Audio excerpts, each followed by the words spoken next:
Está disponível a lista dos mesários convocados para as próximas eleições. A lista pode ser conferida no cartório eleitoral de Passo Fundo, que fica na rua Júlio de Castilhos, atrás da Escola Estadual Protásio Alves.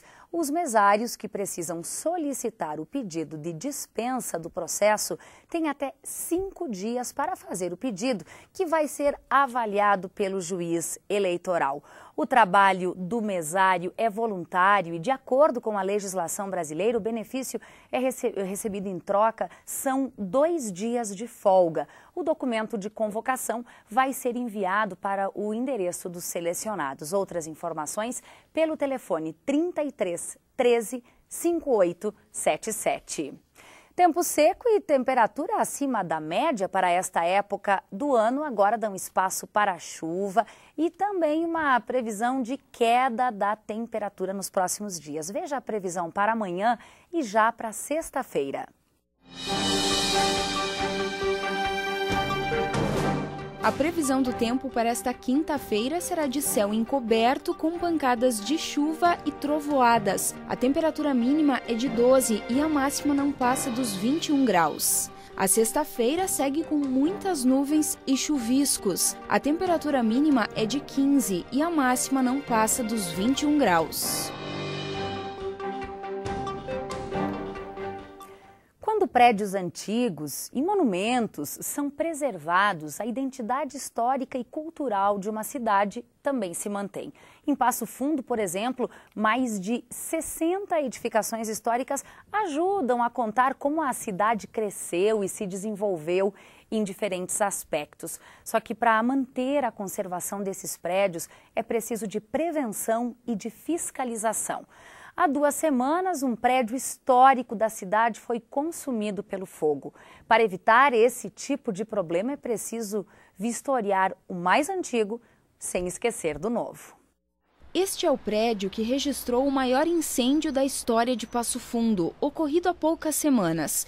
A edificação pertence à família Ughini e foi construída em 1940. E ela não é a única a ter um importante valor histórico para o município. Aqui na Bento Gonçalves e General Neto nós temos um importante eixo histórico, que é o eixo de atratividade econômica da ferrovia, tá? Como nós estamos muito perto da estação férrea, essa região foi toda extremamente fomentada com a implantação da ferrovia e nós temos aqui, a partir da avenida em direção à ferrovia, vários edifícios, décadas de 20, 30 e 40, como é o caso desse que pegou fogo, que foram construídos porque aqui acabou se transformando num centro importante da cidade, né? A Casa Guilherme Morsch, que fica na Avenida Brasil, esquina com a Rua 10 de Abril, também traz na história sua importância para a cidade. Foi construída no ano de 1870 e nela residiu a família de um dos primeiros imigrantes alemães. O prédio da Escola Protásio Alves, localizado na Avenida Brasil, teve a obra concluída em 1929 e abriga a escola pública mais antiga em funcionamento no município. O quartel do Exército Brasileiro, que fica na Rua Teixeira Soares, também é patrimônio tombado de Passo Fundo. Foi construído no ano de 1920. Os prédios históricos eles têm uma característica importante, que é o tipo de construção com uma alvenaria bastante espessa, bastante resistente. Se vocês olharem agora aqui, vão ver que as paredes são grossas. Então, em termos estruturais, a maioria deles está bem.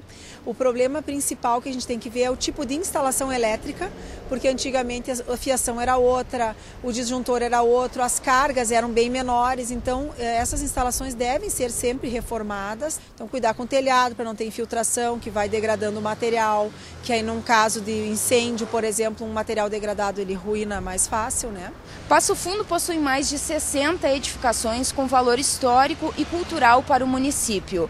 25 delas já foram tombadas como patrimônio local. E por se tratarem de estruturas bem antigas, a vistoria com relação às condições dos imóveis deve ser regular para garantir a segurança. No estado do Rio Grande do Sul hoje nós temos uma lei chamada Lei Kiss, após o incêndio da Boate Kiss no ano passado, que foi aprovado no final de 2013, em dezembro. Antes disso, nós trabalhamos com uma lei de 1997 no estado sobre prevenção contra incêndio. Então fazem já 16 anos que a gente atua na parte de prevenção e proteção contra incêndio no município de Passo Fundo. Os prédios deverão, todos eles, deverão ter essa vistoria e aprovação feita pelo Corpo de Bombeiros de Passo Fundo com base nesta nova lei. Independente do prédio ser novo ou o prédio ser antigo, as exigências da nova lei, elas são fundamentais para que os prédios recebam o alvará de prevenção e proteção contra incêndio.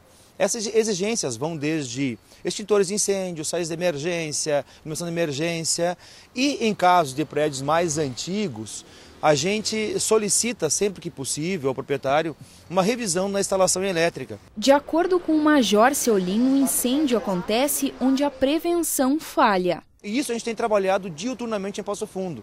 Não é porque, na realidade, tivemos uma ocorrência em um prédio histórico, um prédio antigo, que agora a gente vai trabalhar especificamente em cima desses prédios, não. Nós vamos continuar o nosso trabalho preventivo, diuturnamente, silencioso, às vezes até interditando, às vezes até multando estabelecimentos, mas em prol de um bem maior, em prol, na realidade, do patrimônio e da vida das pessoas e da comunidade de Passo Fundo. O prédio que pegou fogo continua interditado e o futuro da edificação vai depender dos proprietários. O que fica é o alerta para que a população respeite os perigos que o espaço oferece. O que pode acontecer são várias hipóteses, né? O que deve acontecer, quem sabe, são os proprietários. Mas assim, pode ter uma intervenção e ele ser recuperado, restaurado, revitalizado, com uma intervenção contemporânea. Obviamente que nesse caso ele teria que ter um reforço estrutural, pode ser demolido, substituído por outra edificação e aí sim com um projeto novo, não é? O que a gente não quer é que ele fique nessa condição em que está, porque tem o risco do reboco descolar, pode ter risco dessas marquises soltarem, enfim, né? Ele é um prédio que está hoje apresentando um certo risco para quem transita nesse entorno. Não deu vítimas no incêndio, não é agora que a gente quer uma vítima dessa fatalidade aqui em Passo Fundo. Bom, e a prevenção de incêndios em construções novas e antigas também foi discutida no programa Estúdio 4 de ontem à noite, que vai ao ar aqui pela UPF TV. Veja um trecho do programa que vai ser reapresentado hoje às 8 da noite, mas também na sexta-feira às 11 horas da noite. Não adianta eu pegar uma edificação e colocar 10 extintores de incêndio se o usuário não sabe usar. Então, de nada me adianta eu dotar o sistema extintor. Se eu perguntar para o usuário, você sabe utilizar o extintor de incêndio? Ele vai dizer, não sei. Porque aquele extintor de incêndio que está ali, ele não é para o bombeiro utilizar. O bombeiro, quando chegar na estrutura predial, ele já vai chegar com os caminhões de bombeiro para combater o incêndio que saiu do seu princípio e se transformou num grande incêndio. Então, aquele extintor de incêndio é para o usuário, para as pessoas que moram ali, para as pessoas que trabalham ali. Tem toda uma série de outros dispositivos, né, que os edifícios novos deveriam ter, que é saídas de emergência, as escadas enclausuradas, que vai depender de altura. Tem uma série de requisitos que os edifícios eles têm que ser cumpridos a partir da ocupação, né, o residencial, o hospitalar, todos eles têm uma classificação das normas e também isso aparece na normativa estadual também. Bom, de 15 a 23 de agosto, o Festival Internacional de Folclore de Passo Fundo vai reunir grupos de diferentes países e estados do Brasil. Uma oportunidade que a gente tem de conhecer mais a cultura, os costumes e também o idioma de outras partes do mundo.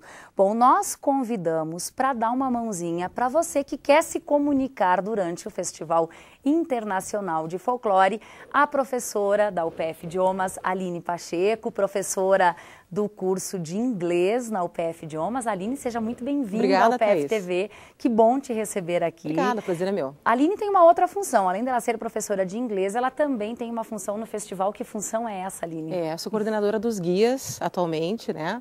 Trabalho com a comissão dos guias. Nós temos 18 comissões no festival e eu faço parte da comissão dos guias. Essa é uma das 18. Uma das 18 comissões. E os guias têm o papel de acompanhar cada um dos grupos? Exatamente. Os guias têm a função de, desde o início, desde que os grupos chegam ao Brasil, né?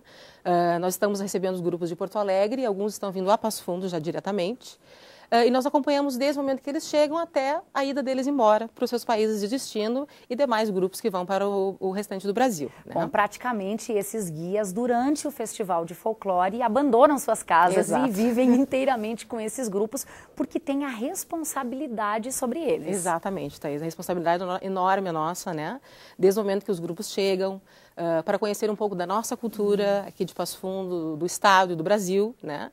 E no segundo momento para que eles possam também serem bem acompanhados, né? Nos momentos que eles estão fazendo as apresentações, em todos os momentos do festival. Né? Aí ninguém pode se perder e parar no lugar errado, se sair do grupo, não pode também. Geralmente nós acompanhamos. Como nós somos 2 guias, geralmente nós temos um ou outro guia durante todo o tempo com os grupos do festival. Aline, com toda a experiência que você tem de festival de folclore, a época do festival é época para a gente aproveitar e fazer o quê? Olha, eu acho que a gente aguarda, nós, primeiro voluntários, aguardamos 2 anos por essa oportunidade, né, de termos contato com esses grupos. Inicialmente, culturalmente, traz muito para nós, né? Nós conhecermos lugares tão diferentes, por exemplo, como o Nepal, que está vindo aí, a África do Sul. É a oportunidade da comunidade de Passo Fundo vir a conhecer essas culturas, né? E mostrar um pouco da nossa cultura também. Bom, tem alguma história engraçada, Aline, que envolva idioma? Alguém que não conseguia compreender o seu guia? Enfim, alguma coisa que você possa nos contar? Olha, em geral nós buscamos deixar os guias bem atendidos. Bem atendidos. Digamos, nós temos um grupo falante de francês que fala em francês, dando preferência. Eu fiquei com o grupo da Suíça no último festival, só que nós tínhamos apenas um membro da Suíça que falava inglês. Então, tínhamos eu e Vanessa, que éramos as guias, ela falava francês e eu inglês. E, na verdade, tínhamos que fazer uma comunicação tripla, praticamente, né? Traduzia do inglês para o francês e eles conduziam os demais membros do grupo. Então, era sempre 3 vezes, né, a comunicação. A Suíça fala quais idiomas? Olha, eles falam 6 idiomas. 6 idiomas, entre eles o francês. E entre eles o francês. Esse grupo era da região de Vionnaz, né, no sul da Suíça, e eles falavam francês. Aí você que falava inglês, conversava com esse integrante que falava em inglês. Exato. E transmitia para os outros que falavam em francês. Exatamente. E no final dá tudo certo. Exatamente, é para dar. Certo. É verdade, a gente busca que dê tudo certo, né? Olha, a gente quer dar uma mãozinha para você que está aí nos assistindo e que quer tentar alguma comunicação, por menor que seja, com os grupos que vão vir para cá e falar diferentes idiomas. Então a Aline preparou uma frase de saudação em 4 diferentes idiomas. Aline, vamos começar pelo alemão, já que a Alemanha está tão em alta, né? Alemão. A frase é, olá, seja bem-vindo a Passo Fundo. Como seria? Bem-vindo a Passo Fundo, né? Vamos falar em alemão? Willkommen Passo Fundo. Vamos fazer mais uma vez para você prestar atenção aí, a frase em alemão. Willkommen Passo Fundo. Bom, quem não quer se comunicar em alemão, vamos então à tradicional saudação no inglês. Para você, facílimo, né? É, mais fácil. Welcome to Passo Fundo. Ou seja, bem-vindo a Passo Fundo, né? Aline, em espanhol, pra gente aqui, gaúcho, fácil também, né? Exato. Como seria a saudação? Bem-vindos a Passo Fundo. Bem fácil de você se preparar, enfim, decorar. E no francês, já que nós teremos grupos que falam francês Sim. E que estarão na cidade. Bienvenue a Passo Fundo. Olha só que chique, que maravilha. Aline, muito obrigada. Obrigada, Estamos Thaís. torcendo aí por um excelente festival. Obrigada pela ajuda. Bom, essas foram as informações de hoje. A gente volta amanhã, sempre ao vivo, ao 12h30. E você pode rever esse programa ainda hoje em outros 2 horários, às 7h30 da noite e também às 10h30 da noite. Muito obrigada pela sua companhia e até amanhã.